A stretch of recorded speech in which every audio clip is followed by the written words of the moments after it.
بيكم حلقة جديدة من برنامجكم تانيتس شوية أفكار مع دكتورة مينا دي. حلقتنا احنا المرة اللي فاتت خلصنا سلسلة أنواع التربية، أنواع الأبوة والأمومة، والنهاردة هنبتدي سلسلة جديدة خالص.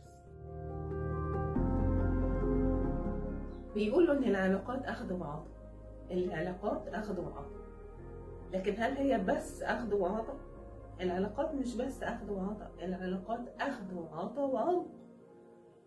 أخذ وعطاء ده لما تكون العلاقات بس سطحية، يعني إحنا زمايل مع بعض أو معارف، العلاقات تبقى وقتها أخذ وعطاء. لكن العلاقات القريبة، العلاقات بين الأهل، العلاقات بين الأصحاب، العلاقات بين الزوج والزوجة، مش بس أخذ وعطاء، لا دي أخذ وعطاء وعمق. يعني إيه عمق؟ عمق يعني العلاقة دي فيها جزء من الأمان، أمان كبير قوي. مش بس أمان، لا ده كمان فيها جزء كبير قوي من الاهتمام.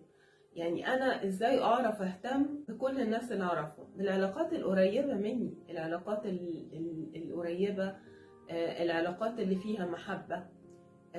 ازاي ابقى قريب، وازاي ابقى مستمع جيد، ازاي ابقى بعرف اعبر عن مشاعري، ازاي ابقى حقيقي في العلاقات دي.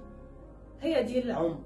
العمق يعني ابقى حقيقي، العمق يعني ابقى اقدر اسمع، العمق يعني اقدر اعبر عن افكاري ومشاعري وكل حاجة بتدور جوايا وانا مطمن وانا واضح وانا مش قلقان وانا مش خايف. العلاقات القريبة أو العمق ده هو إن أنا أعرف أهتم مش بس بالشخص القريب مني وباهتماماته كمان. هو ده العمق. يعني العلاقات مش بس أخذ وعطاء، لا العلاقات القريبة محتاجة إن هي تكون فيها عمق. يعني في ناس كتير قوي عايشين مع بعض لكن مش بينهم العمق، بينهم بس الأخذ والعطاء. الأخذ والعطاء ده دي علاقات سطحية جدا، لكن العمق ده مش أي حد يعرف يعمله.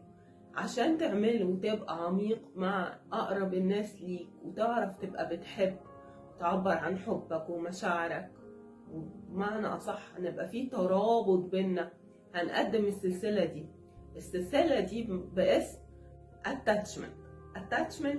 يعني الترابط النفسي بين الناس. ايه خلق فينا بين الناس ترابط؟ وليه انا معايا مشكلة في الترابط؟ انا مش بعرف اعمل الترابط ده، مش بعرف اعمل العمق ده مع اقرب الناس ليا، مش بعرف احب، مش بعرف اهتم، مش بعرف اقرب. هل دي مشكلة؟ وايه سببها؟ وازاي نعالجها؟ وازاي نوصل لحل ليها؟ ازاي بالاختصار قوي ازاي اقدر اعمل عمق حقيقي وواضح يريحني ويريح اللي معايا كمان؟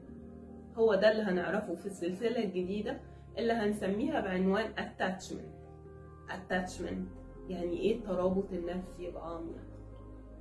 معانا في السلسلة الجديدة من تانيتس وشوية وش ودكتورة مينا دي. اعمل سبسكرايب عشان توصل لك كل حاجة جديدة في برنامجنا. شكرا.